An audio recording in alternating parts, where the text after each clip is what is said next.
Hey guys, welcome back to another Weird Wednesday. I'm Ashers, and this is Pedo. Pat O. How was your weekend? Ask me that. Ask me how my weekend I'm was. asking you. Oh my god. Oh my god. I don't even fucking know. How was my weekend? Well, let me pull up my notes. Oh Um, my god. well, obviously, the high point of my weekend was recording a contracted double feature on Y2K movies with my one of the podcasting top to my podcasting bottom, Ashley Hilt. That was me. That was you. Yes. And that episode is available now. So check it out wherever you get your podcasting episodes. We talk about the body horror STD classic, uh, Contracted One Contracted. and Contracted Phase Two. Right. So that was the high point of my weekend. Joe Bob was pretty good on Friday night. It was Cinco de Mayo. I got to say, I am a avid Tecate drinker. That's something that I picked up in high school that always stuck with me. I'm not a huge fan of Coronas. I think you can only drink about 3 or 4 Coronas before that aftertaste starts to get to you. But Tecates you can slam all night long. It's like Mexican for old style. So I was very happy to see Joe Bob doing the Tecate. And what else? Oh, I just found out that I have to run a 5K with my daughter next weekend. You just found that out. Yeah, so other people were originally supposed to do it, and they all backed out citing health issues. So for some reason, the guy that's had open heart surgery last year is the most physically fit to fucking run this 5K on a week's notice. So that's what I'm doing. So this very well might be my last episode with you. I might. This could be it. So we got. Well, we probably will have some new listeners this week because of my weekend, which we'll get to. But if we do, everybody say hello and goodbye to Pat O because this is his And last episode. this could be your big shot to be a podcast host. You know. I'll start taking applications as of Sunday. Yeah. Right? Is the 5K on Saturday? It's on Saturday. It's for Mother's Day. So. What time? Oh, I got to be there like 6 a.m. I think that they like tier the. So my daughter does this thing called like women running. So it's like a female empowerment thing where they teach girls to run or some shit. She does it through her school, and but there's no women that can run. I guess like that want to or whatever. So it's on me. So So applications open up about 2 p.m. on Saturday. Give you a little bit of time to get to the hospital, then decide, nah, you're done. And right. Okay. All right. Well, good for you, Pato, and your 5K. Good luck. Yeah, I mean it's only 3 miles. I mean I'll probably survive it in some capacity. I can't even tell you the last time I walked 3 miles. Right? Yeah, it's been a hot minute. I did a couple pre-surgery. I've done them before. They're not incredibly hard. I was actually at one where at every mile marker they give you a donut. So like if you can eat donuts and do like 5Ks are not that intimidating. It's like you have an hour. You can walk them if you want. I mean, you don't have to run them all. Right. And honestly, that's probably what I'll end up doing is like power walking it with her. But yeah, they're not. I don't want to act like I'm doing the fucking Boston Marathon or anything, but like it's whatever, man. I gotta train. I used to run. I used to be a runner. I used to run for fun. From the cops. Yeah, all the time, all the time. All that trouble I always got into. No, really, I used to wake up every morning. I'd take my daughter to school, and before work, I would go spend an hour running. And I never thought that I would have been that person, and I actually quite enjoyed it. I don't know why. Just because I guess, I don't know. It was me time, right? I got to get away from everybody. Did you listen to music? No, not really. Just depends. Maybe sometimes, not really. No. Yeah. I just kind of took in the sights of the area. One time I found a dog. It was great. So all kinds of other animals that I didn't know were in my neighborhood, Wow. Yeah, I really liked it. I really had a good time and impressed myself. Didn't realize my body could do things that my body clearly could do. So I recommend it if you can squeeze the time in to be a runner. Do it. I know it sounds crazy. Even me talking about it now, I'm like, I'll never do that shit again. But I don't know. Maybe I will. Yeah, I mean, it was always my go-to physical fitness activity. I started running when I was about 20 years old after a girlfriend broke up with me, and I wanted to lose some weight and I wanted to kind of clear my head a little bit.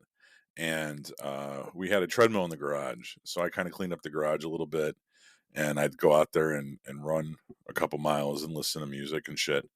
And it always agreed with me, or if I had a whenever when I was big into the gym and I had a personal trainer and I had to do my cardio, um I'd run. The only reason this is giving me pause is because I haven't really tried out my new body too much post surgery. So I've taken the dogs for walks. I go basically on daily walks with the dogs, but that's only about a half a mile to a mile. It's not really that much, and you're stopping to pick up dog shit and letting them sniff trees and stuff. So like this will be a very good road test of what my new heart can kind of like do.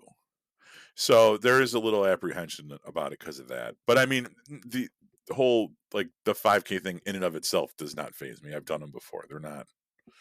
I'm okay. And there's not like a super strict time limit or anything.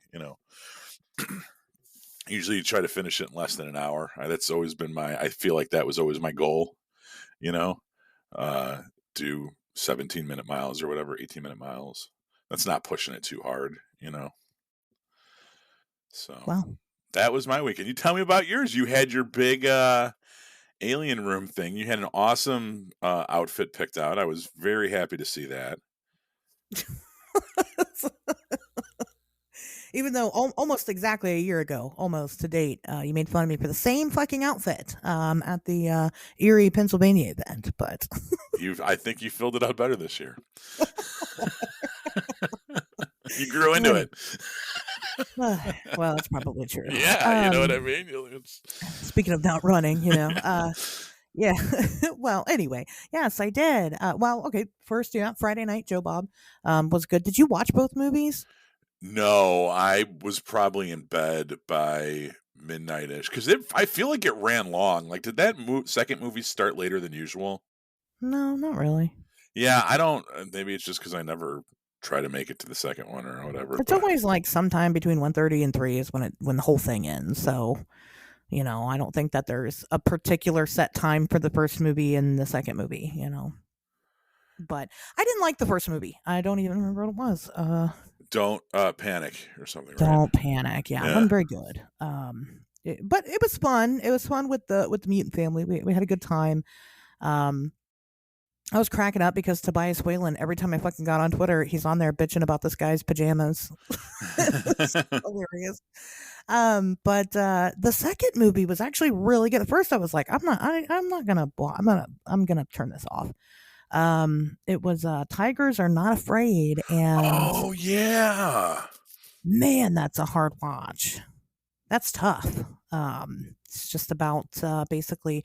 I mean, the whole point of it was the director kind of shining light on the Mexican cartel, and not just the Mexican cartel, but the orphan kids that it leaves behind, which is a very real part of Mexican life, unfortunately. And so it focused on a group of orphan kids. Obviously, all their parents have been murdered by the cartel, and them kind of dealing with that trauma and kind of processing it, and in their own ways. But man, that's a hard movie to watch. It's good though. I mean, you definitely check that out. Because it was a damn good movie, and but it had some supernatural elements to it as well. I mean, you just have to see it, I guess, without me giving anything away. So that was worth it. That was worth staying up for. It's been a while. Joe Bob sometimes will show these really effective movies, and they can be really emotional. But it's nice because you have a whole community to watch it with. So like, it's not just you crying alone by yourself over orphan Mexican children, but you know, anyway, so that was the best way to watch it, I think. And then yeah, Saturday I went and I did the alien art show. Yes. That So yeah, how'd it go? that I've been working on for the past month. Well, more than that, really, but actual physical labor for at least the past month. It went really well. So, I mean, she wanted us to show up later, and we did. That was my first question. What time did you get there? It's like 3:30. Okay, that's not too bad. I said I'd be there between 3 and 4, and I Right. was. Right. So we showed up, and there was a pretty steady stream of people throughout the whole thing. Met a bunch of people that I had never, that knew me, and I didn't know who they were. They had never been in your kitchen? I'd never been in my kitchen. But it was great. Actually, it felt good because I I learned that I guess I have a lot more local listeners than I had realized. So that's good. However, I also, well, I don't know if I want to. I'll save that bit for later. Um, No. yeah, I'm gonna save it for later. What is okay. No, it's fine. I'll save it for later.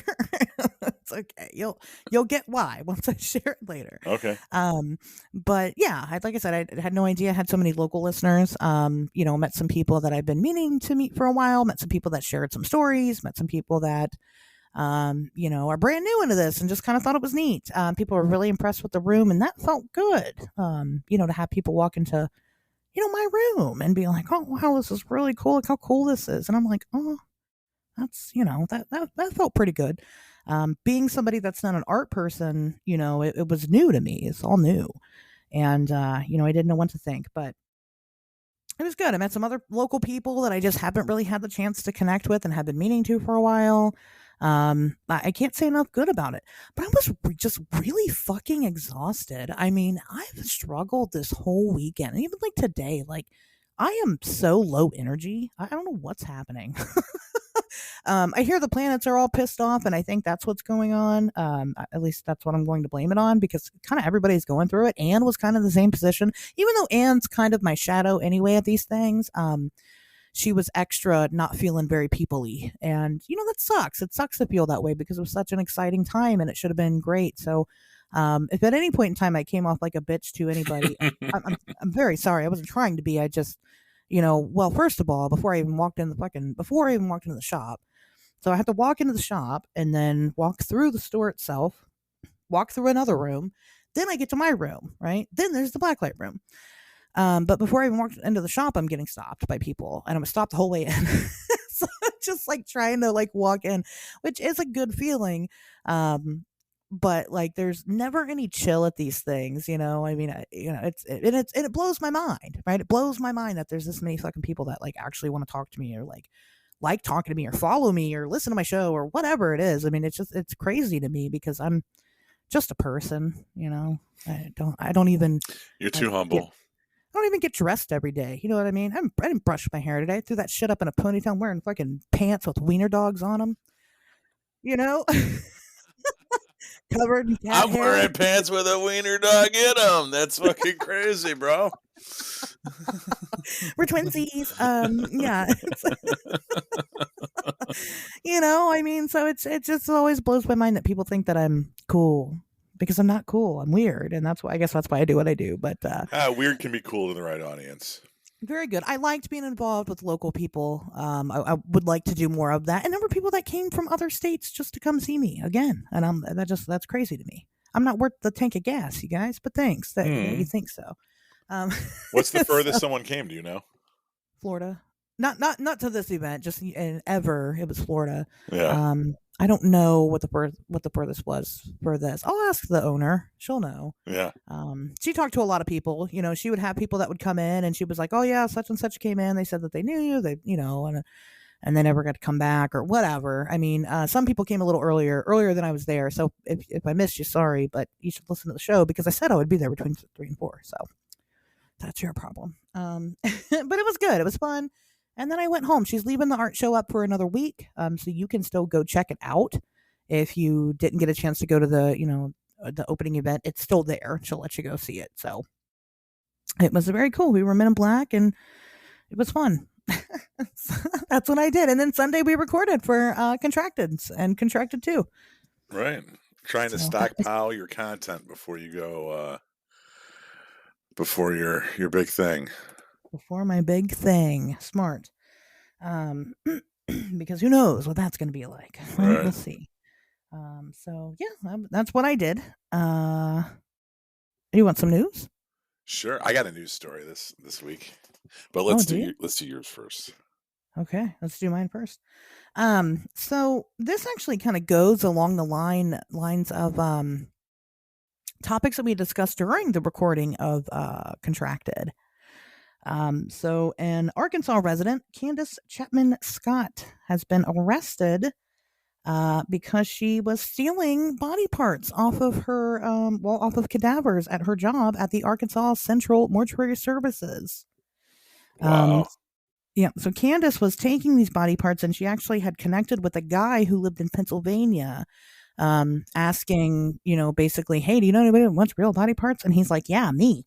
They have $11,000 worth of transactions for her stealing and selling these body parts to him. They connected through a Facebook group for oddities. Um, some of the things, this is a direct quote from the article. Some of the things that the guy had in his possession that she had sold him were fetuses, brains, hearts, lungs, genitalia, large pieces of skin, and other body parts. At one point, the indictment alleges that Scott sold the remains of a fetus at a discount, writing, "He's not in great shape." So, she's in trouble, and we had talked about that a little bit more. So we talked about necrophilia and how often that occurs in the morgue. But Right. we also talked about how they steal body parts all the time, and they make fucking money off of them. And that was the intention. They found 20 boxes worth of body parts at her home. So Candace, you dirty birdie. What are you doing, she's Candace? in a lot of trouble. Her job was to transport the bodies. All of these were medical donations, so medical donor bodies, and so she was to transport them from one place to the school, and that's when she would take them. And the police don't know if they can match up the organs that they have now to the respective bodies, because the embalming process happens to be really damaging to the body, so they don't know if they can get proper DNA. So Is that even important, you think? I mean, I guess it is, because yes, what to some else? people. Yeah. Yeah. To a lot of people it is. So weirdly enough, I just think bodies are shells. I don't give a fuck what you do with mine once I'm dead. I really don't care. But some people put really important stock into that. I don't know. Um, Yeah. so that was my news. What do you got, Pedo? So, my story, I tried bringing it up. Thank God you didn't hear any of it, or if you did, you were very professional about it. I tried bringing up the website for this, and it started playing an ad that just fucked me up. But I wanted to talk about a story that I've seen everywhere that it was a little jokey, and I saw that there was finally a resolution to it that I wasn't aware of. So I wanted to share that kind of with our audience. But headline reads: Mystery of 100 pounds of pasta found in New Jersey woods solved by neighbors. Did you happen to come across this story last week? Yeah, I saw Okay. that. So yeah, an estimated 500 pounds of cooked noodles were found along a creek bank last week, which confused New Jersey residents and the internet. So this is coming out of weird New Jersey. Last week, baffled New Jersey residents found hundreds of pounds of cooked pasta noodles along a creek bed in a wooded area in the town of Old Bridge. Now, after the images went viral online, the truth has come to light. Neighbors in the Middlesex County town deduced that the piles of noodles came from a nearby house that had been put up for sale after the owner's death. The homeowner's son was cleaning out the property and found a large supply of expired groceries. He discarded the old dried pasta in the woods, and due to heavy rain in the area last weekend, the noodles became waterlogged and appeared to have been cooked. So Okay. that's where all that fucking pasta came from.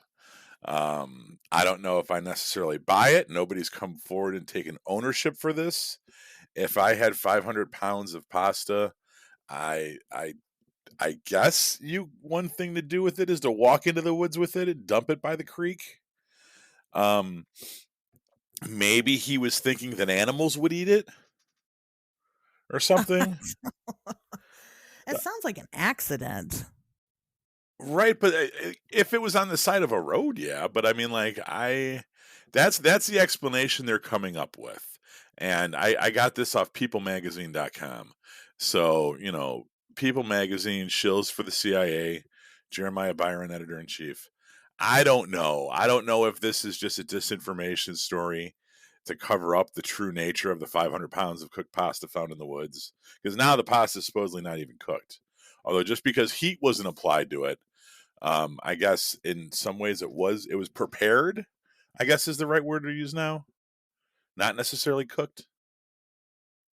Well, it's wet, uncooked pasta. Right. But isn't that but if once the pasta becomes wet, it doesn't matter whether or not the heat was applied to it. Right? Because as long as the pasta absorbs the water and then becomes noodly, then it's prepared pasta. So I think I we suppose so. we have to I've stop never like using the cooked word. tested it.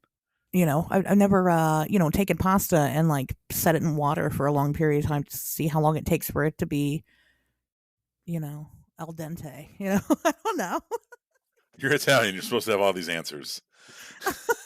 Because that was the other that was some more corroborating evidence, was that the person that died was was an old Italian uh, the mess could be the fault of oh wait. Oh, here we go. And another suggestion was that it was the fault of Strega Nona, the subject of children's books written, and her helper Big Anthony, who I guess this is like Italian folklore. Strega Nona and Big Anthony, who caused her magic pasta pot to create an overabundance of pasta that nearly floods an entire town. So I don't know, but yeah, Obviously, it was that. it was some old Italian person that had stockpiled pasta during the pandemic and then died. And then when her son came to clean out the house, I don't know if it's a he or she, but when the son came to clean out the house, he found all this expired pasta in the cabinets, dumped it all in the woods for the animals to eat. It became waterlogged, took on the appearance of being cooked, and that's when the internet got a hold of these pictures. And yeah. I would like to believe that it. I mean, it doesn't. I mean, that is obviously very racist. It's not just Italian people that eat pasta. A lot of people eat pasta in America. Oh, More I know people they were Italians though. I'll say that. Yeah. in America. We don't know that. We don't know that he dumped it. No, well, if according to this explanation, Right. and you're right. You know what? You're right. That is a racist That's a explanation. very racist. God damn it, People More Americans eat Magazine. pasta than actual Italians eat pasta. But that is incredibly. We don't know who it was. I would just like to believe that it was somebody who thought they were being a good citizen. Maybe they thought that instead of putting it all into a landfill, they could just take it out into the woods for whatever reason. Maybe they stocked it up during the pandemic. Maybe it was a food pantry. Who knows? Who knows? Maybe it was a grocery store clerk, right? And they're like, well, fuck this. I'm going to waste all this food. I'm going to, give it to the animals. Who knows? That's what I would like to believe. Or also the other story about the Big Anthony and the lady. Stroganono. Yeah. I will say this though, like, isn't it? I thought that I read somewhere that like you like with rice, like that's why you don't throw rice at weddings, because the birds eat the rice and then the dried rice goes in their stomach and then expands like cooked rice, and then the birds explode. Have you ever heard that Yeah. before? Yeah. I'm pretty sure it's an urban legend. Okay, because I would feel like couldn't dried pasta take on the same characteristics where We the should do animals an will urban legend episode about birds exploding. Well, birds aren't real anyway. Maybe that's why birds about aren't real. urban legends, Yeah. just in general. Anyway, I mean, no, it wouldn't explode. It just doesn't add nutritional value. And it could, if it's hard, if it's like hard pasta and they're swallowing it whole, then it could cause an impaction. They could get an impacted bowel and die that way. Oh. So, but people are stupid. Just like, I put every little bit I put about the balloon releases. People love to do that shit. Don't do balloon releases. They're fucking awful for the environment. Your dead person or your birthday boy or whoever doesn't give a fuck about you doing the balloon release. All you're doing is destroying birds and turtles and shit that can't get out of the balloon that inevitably falls back down to the earth. You know, people think that they're doing things that are harmless and they're not. How many fucking sea turtles do we got to see in those plastic rings before people finally start cutting them? You I know mean, what? fuck. I'm going to tell a story right now that only you will truly appreciate the fucking full ramifications of. 2 weeks ago, I had a DJ gig up at Rock Island Public House, and as I finished my set and I was sitting at the bar and I was having a beer, friend of the show Mike Vanderbilt was behind the bar and he was cutting up the 6-pack ring before throwing it in the garbage. And I said, "What are you doing?" And he said, "I'm trying to save some turtles." And I said, "Fuck the turtles." And he laughed. But you know what? He finished cutting up that 6-pack ring. Yeah, Just gonna because that's fucking what you do. just leave that one out there. Right, Because that is that's what you do. Because why, yeah, turtles get caught in it, man.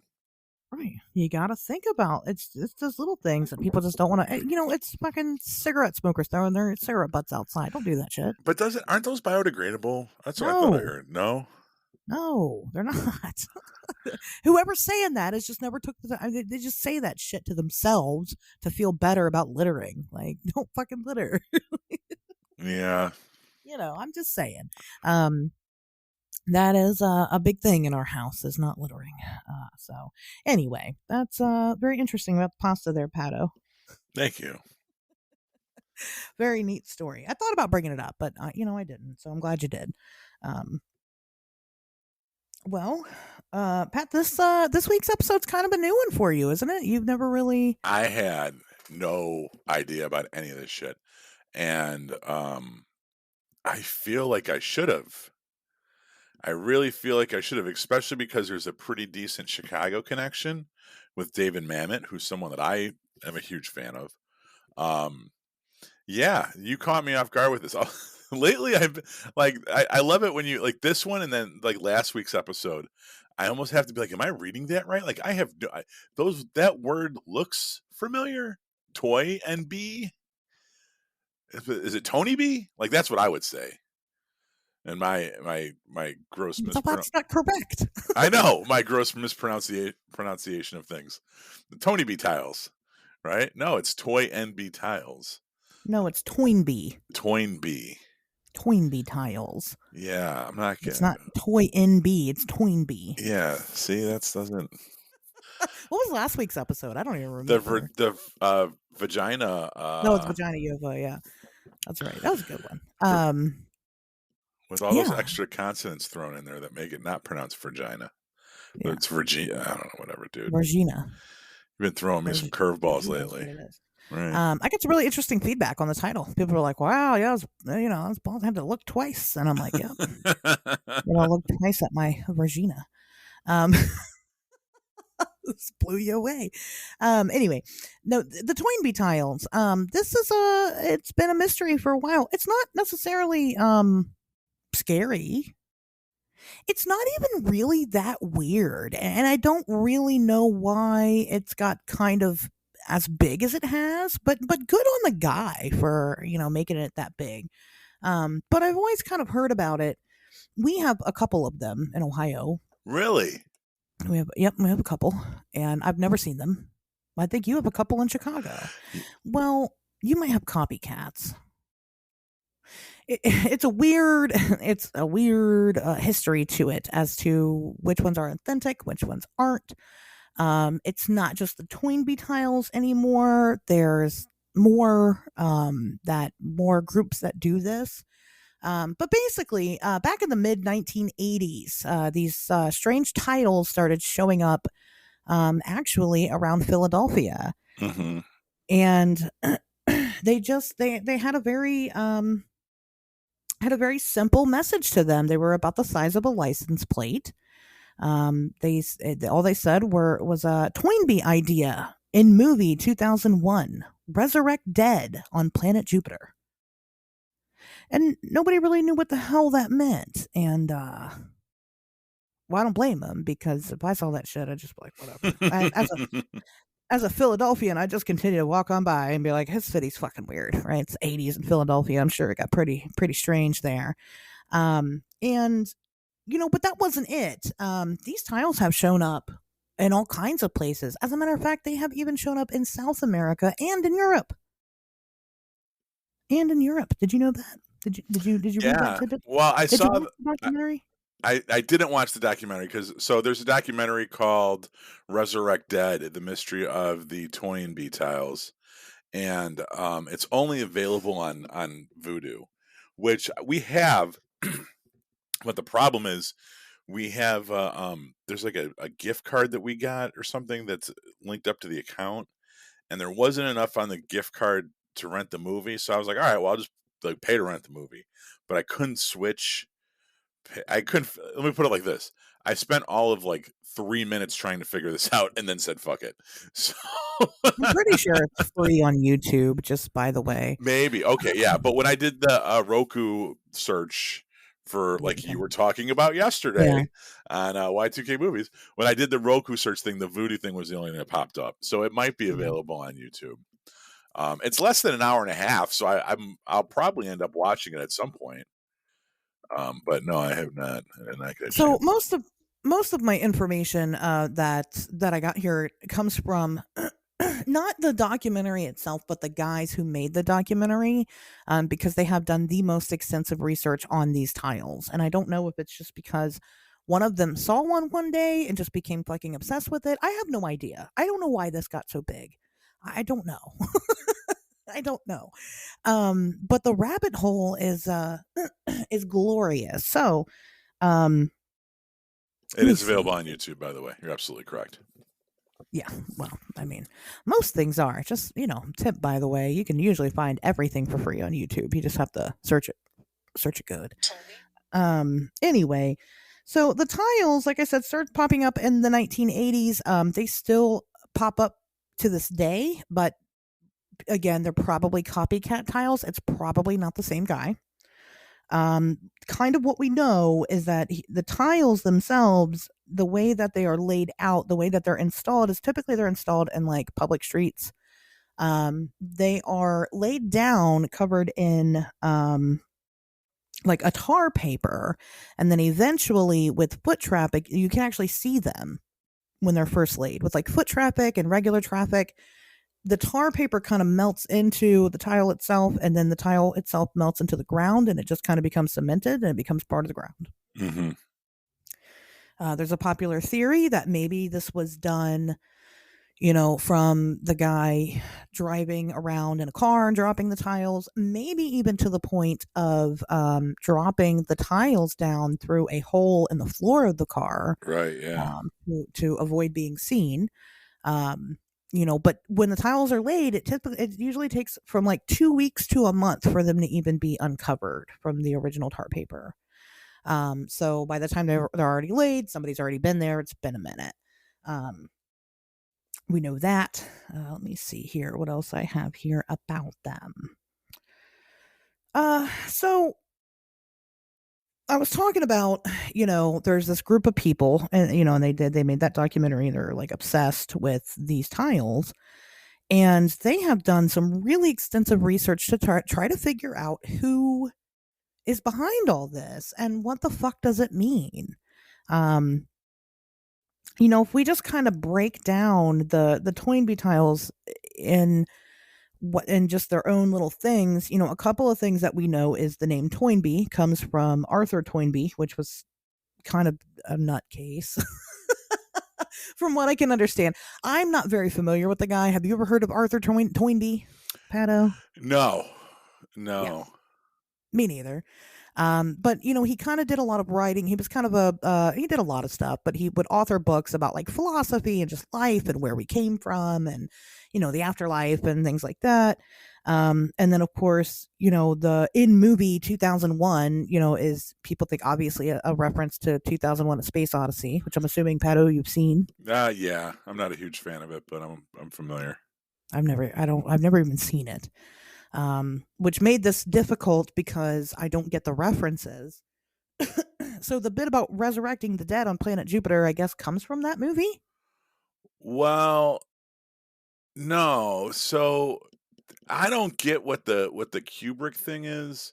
Well, in 2001, the second half of it, where they're on the spaceship with like, hello, Dave. That is a crewed mission to Jupiter. That's where they're trying to go. But there's no other kind of reference about resurrection or anything. Um so that's why. Are they colonizing Jupiter?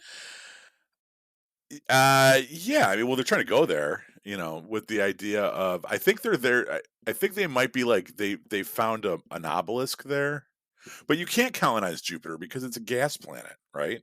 There's no solid ground there, Right. so I think they're just going there. Um, I I was very confused with so in researching this, and I actually went to more than one website for one, so my information does not draw solely upon the Wikipedia page. Thank you very much. But even still, I was still kind of like, I don't know if, if you look at the message, right? Toynbee ideas in Kubrick's 2001 resurrect dead on planet Jupiter. I mean, that's not a very coherent sentence. So there's debate as to what all that actually means, right? There's no resurrection plot in 2001, so that doesn't necessarily make sense. Um, the Toynbee, like, you're right, he was a writer, I guess a philosopher, or something to that extent. But more importantly, he was kind of brought up in other people's writings. So Ray Bradbury, who's someone I am familiar with, right? He has a short story called The Toynbee Convector, which alludes to Toynbee's idea that in order to survive, humankind must always rush to meet the future and believe in a better world. So that's why, like, maybe that's like, this new world is Jupiter or something like that. Also, Arthur C. Clarke had a short story called Jupiter 5, which involves a spaceship named the Arnold Toynbee on a mission to Jupiter. So that is like, there's a lot of weird places where that intersects, like these words, but they're still not very coherent. Right, I agree with that. There's not a lot of things that really, make it make sense, at the end of the day, the general idea. Um, so so I kinda went straight to the source with this one. Again, like I said, most of my information comes from these guys that made this documentary, because they have a great website. It's called toynbeeidea.com, okay? Yes. Yeah. And this is where you definitely wanna go, and I read the entire fucking thing. Right. So did I. That was my other website. The entire fucking thing. Read the whole website because that's it. There's nothing else, and there's nothing more extensive than how these guys get. And what these guys claim to say is that they have solved the mystery of the Toynbee Tiles. They know exactly who it is. Right. They know who it is. They've never talked. They've never spoken with them, but they know who it is. And I understand why why they think the way they do, and that's kind of what we're going to get into. If you're interested in seeing a Toynbee tile, to be perfectly honest with you, if you're in the Midwest or the East Coast, there's probably one somewhere in your area. I can't tell you whether or not it's legitimate, but there are catalogs out there of the Toynbee tiles and where they're located. Um, Even the people that research this don't even know for sure which ones are and are not the originals, right? Because you can replicate things pretty easily. Um, but you can probably go see one. There's probably one near you. Yeah, the one in Chicago is at Jackson and Michigan, and that's kind of like South Loop, Printers Row. I think it appeared in the early 2000s, and back then that wouldn't have been, that was kind of like a college campus area, where you had Roosevelt University, UIC, Columbia, which is where I went for film school. Um, so I haven't seen it over there, but I mean, that's where ours in Chicago is. I'll probably go check it out and take a picture of it and post it online just to Sure. fucking do Yeah. it. I mean, there's again, tons of them everywhere. There are even ones on different highways, and they're large enough to be able to see. They're not complete, so they don't have the full sentence on them. But there are ones on highways, and again, there are offshoots of this. There's the oh my gosh, what's it called? There's a whole other group that does this also, but they're more so like some of these tiles that ended up popping up were like talking shit about journalists and hated journalism and journalists in general and the media. Those are actually probably not from the original Tyler. They're probably from a new group that have some other message to say. The original Tyler, I think, is just a lot simpler than I think a lot of people. I think a lot of people overthink this a lot, and it's not that difficult to understand. Um, but there's a reason why we're talking about it on this show, because it is tied to pretty much. I would consider it a UFO cult. Um, Hmm.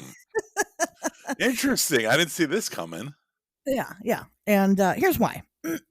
So in 1983, the Philadelphia Inquirer posted an article, or somebody wrote an article speaking with a man who claimed to be going by the name James Morasco. Okay.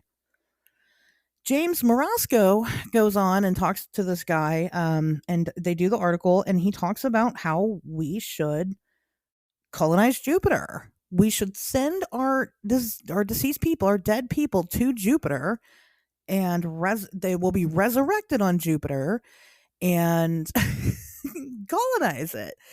And he even admits when while talking to the journalist that obviously that's not scientifically possible, but like what if it was? And that's kind of the point. James went on to talk about how he's formed this group called the Minority Association. Okay. And that is their goal, is to again send the dead people to Jupiter, and somehow they will resurrect because they're on Jupiter. Because Jupiter has powers. I don't really know. There's not a lot of detail. The article's only 11 sentences long. And that those people would then come back to life from the dead. They would colonize Jupiter, make it safe for us to live, and then we could go there. Um, when asked when asked who all was in this association, this is my favorite part. A direct quote from the article. James said it consisted of me, Eric, Eric's sister who does the typing, and Frank.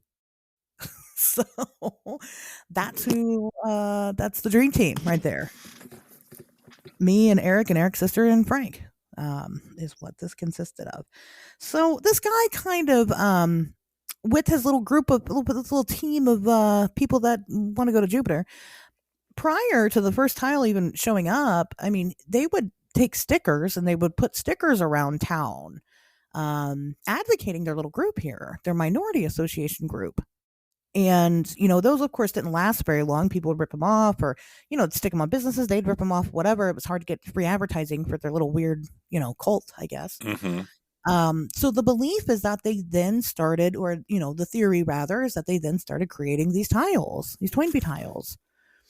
So after the documentary was made, somebody had watched the documentary, had gotten a hold of, because one of the clues that they were in on was like, oh, Eric's sister that does the typing, so they've got documents somewhere, right? This group has documents. What else can we learn about this? Because that was it.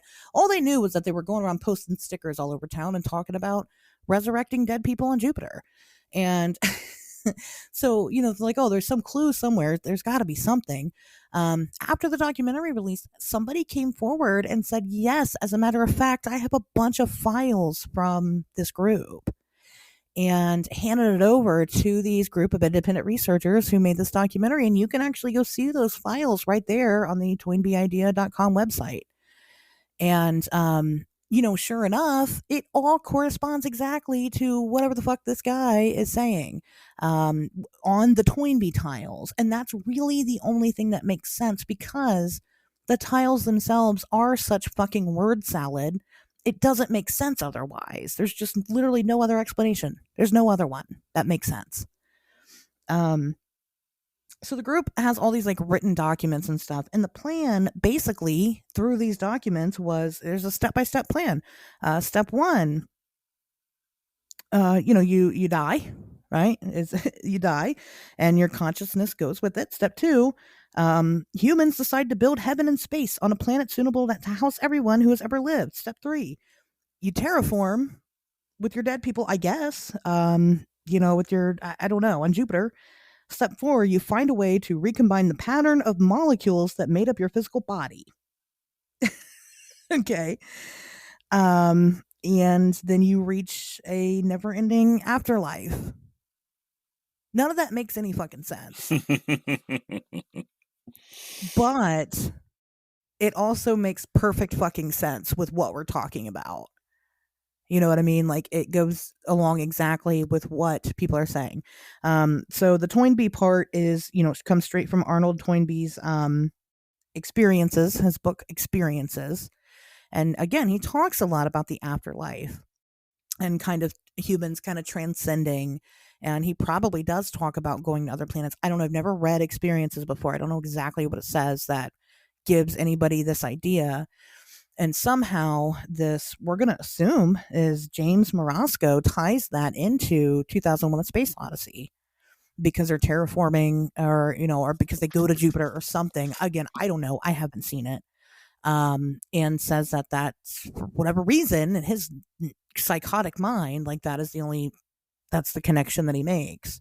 So he's going around trying to get people to join his group with, again, the end goal being to send all the dead people to Jupiter and resurrect them there and have them terraform Jupiter. And that's it. I mean, that's the Toynbee Tiles. It's very simple. It's not as mysterious as people think it is.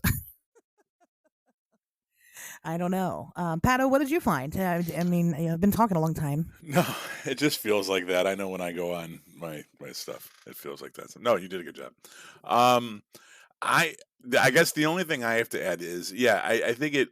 You're right. It makes a lot of sense to the people that started this, and then it became. I feel like it just became this like guerrilla art installation, pop culture thing that was copycatted and kind of spread around, um, and that's cool. I think it was kind of like an early form of the Banksy stuff, you know. Yeah. And that's nice. I like that we create that there's people out there that create this guerrilla thought provoking street art. You know what I mean? I'm enough of a hippies kid to appreciate that. One little factoid that I want to bring up just because Chicago is the connection or David Mamet's inferred connection with a play that he wrote. So David Mamet is a playwright from Chicago.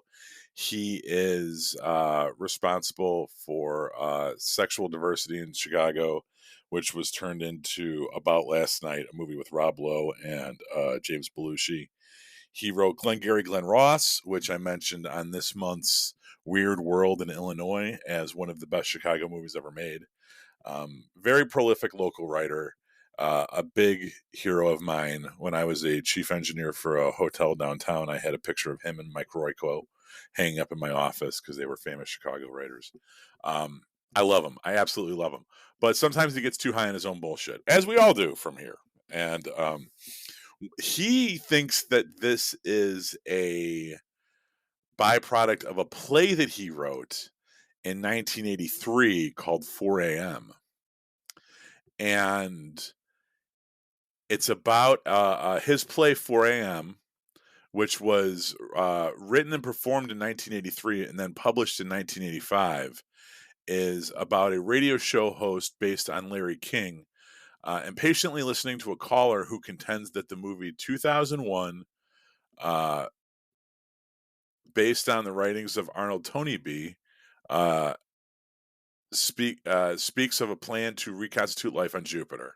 The radio show host quickly points out the factual errors in the caller's assertion and the logical fallacies of his plan. So I have not read this play, I have not seen it performed, but knowing Mamet as well as I do, I am sure it's just a back and forth between the radio show host and the caller, right? Performed as a short one act play. and I'm sure that there's a radio producer or somebody that Larry King's talking to. If you're familiar with Larry King, you kind of know him probably from like CNN and like the second half of his career. But he started as a syndicated radio talk show host, right? And he would do a segment called like Open Lines America, which is just like Open Lines on Coast to Coast, where people would call in and say what they want to say.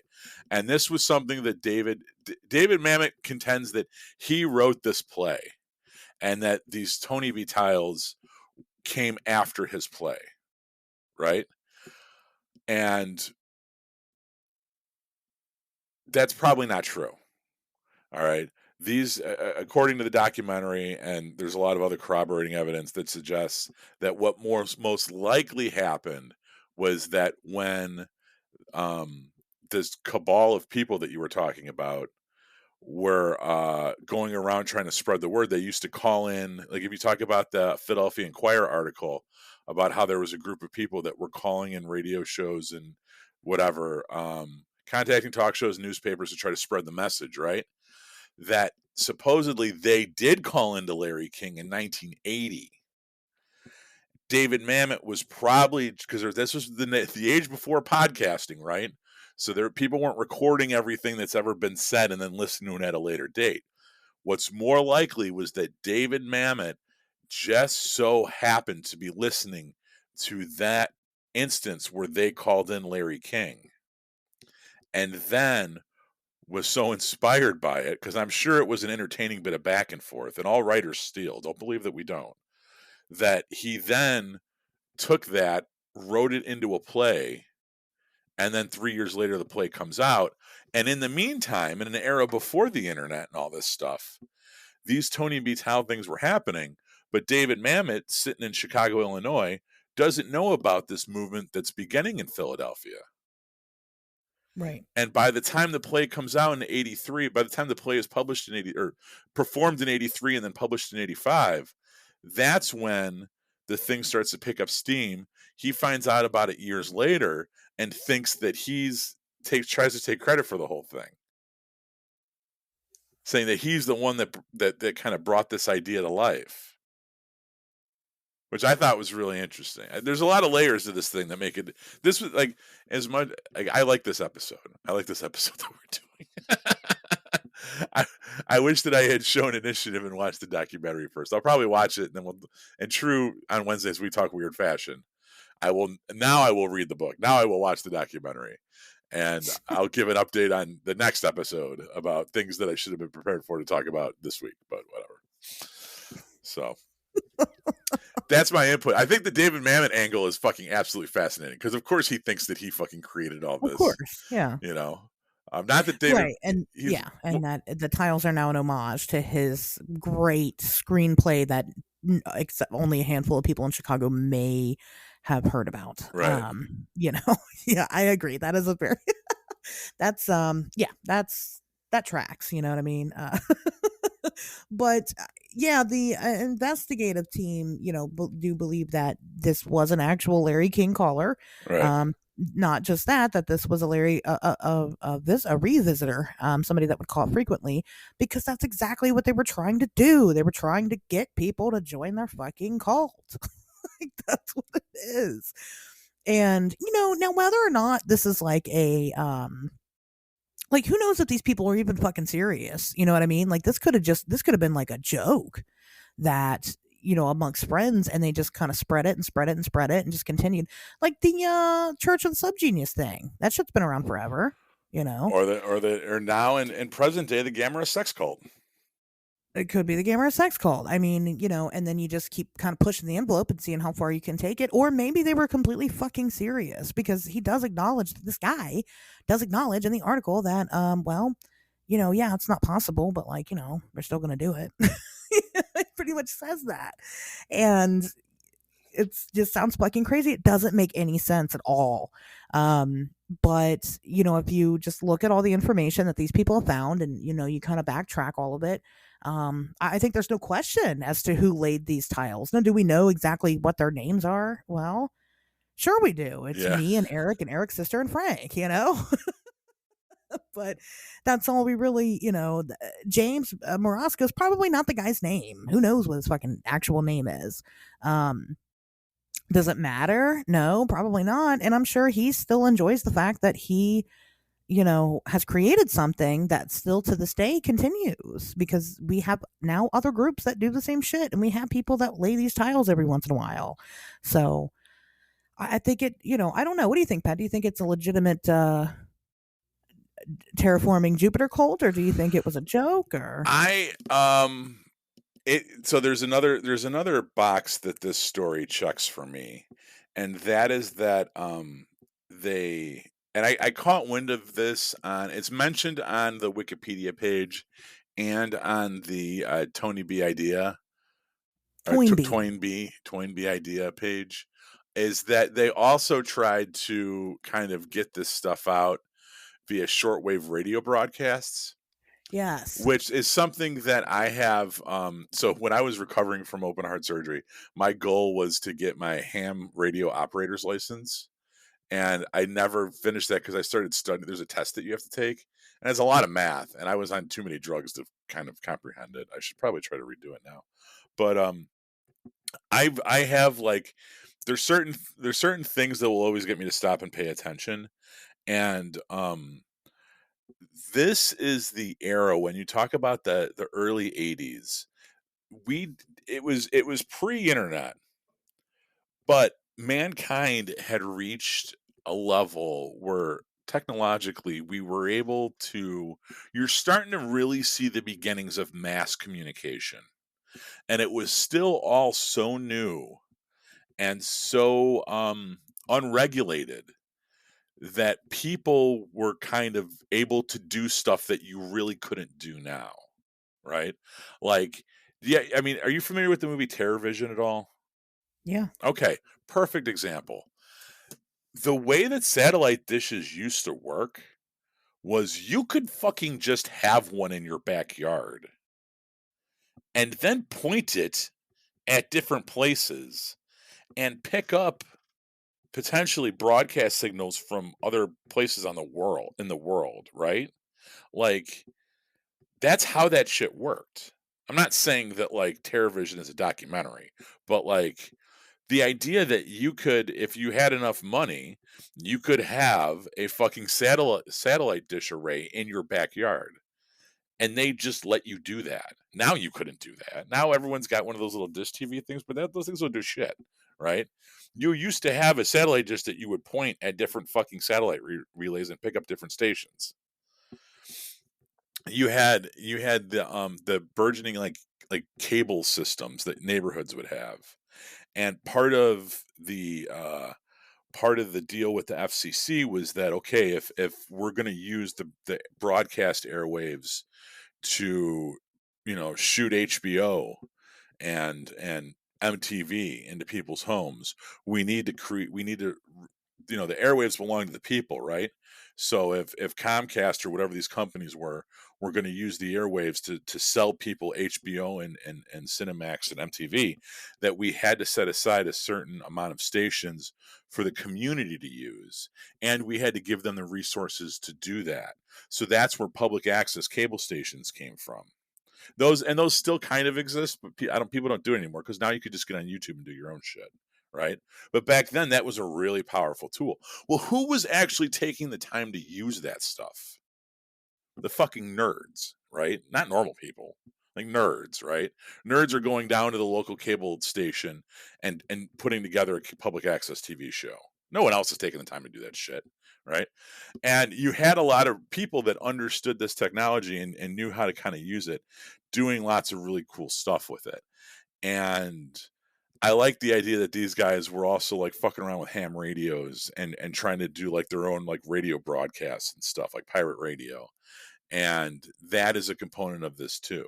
Like the guerrilla marketing thing for their ideas. And their ideas are kind of goofy or whatever. And I think if you ask me to like kind of describe this whole movement, I think they probably spent an hour or two smoking a joint, writing down the fucking seven pillars of Toynbee or whatever, and then put this thing to, okay, this is the statement that we're going to have. And then we're just going to see how far we can push it. And we're going to come up with this distribution method, and we're going to do this like weird, like viral art stuff. And we're going to get into we're going to call into radio shows, and we're just going to see where we can get it to pop up to get it to go viral. I think that's really fascinating. And I think that it's like really creative, forward thinking people that saw the opportunity for what the technology had at the time and ran with it and did something really cool with it. And I think all you got to do is today is look at these people that come up with these viral parody Twitter accounts. You know what I mean? And how that shit takes off. And like you can see how I think it's like kind of the same thing. Yeah, it could be. It could be. I'd like to believe that they genuinely believe that we could resurrect dead people on Jupiter. But there's no. It's all gas. And like maybe they fucking joined up with some other cult eventually when they found out theirs was stupid because they went and told everybody about it, and everybody's like, "This is really dumb." They gave up.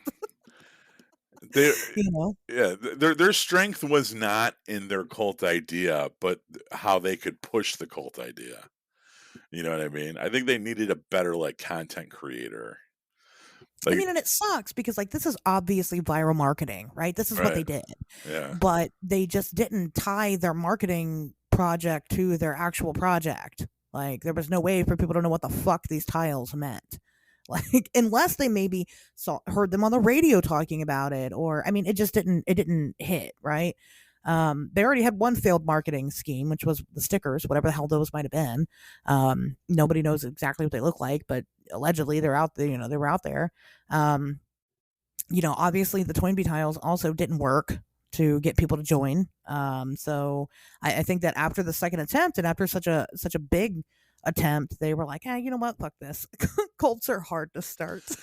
Well, you know what? If they had included a phone number or a PO Yeah, box or something, like how, like if you were to see, like that's the problem with these tiles is that how do you connect it back to something? exactly. You need some kind of like Georgia Guidestone type monument that stands there and that will always direct people. Like now you could do it with a web address, right? All you would You need get a little is QR code on your Toynbee tile. I mean, Yeah, yeah. Yeah, it that's would all you would work. need now, you know?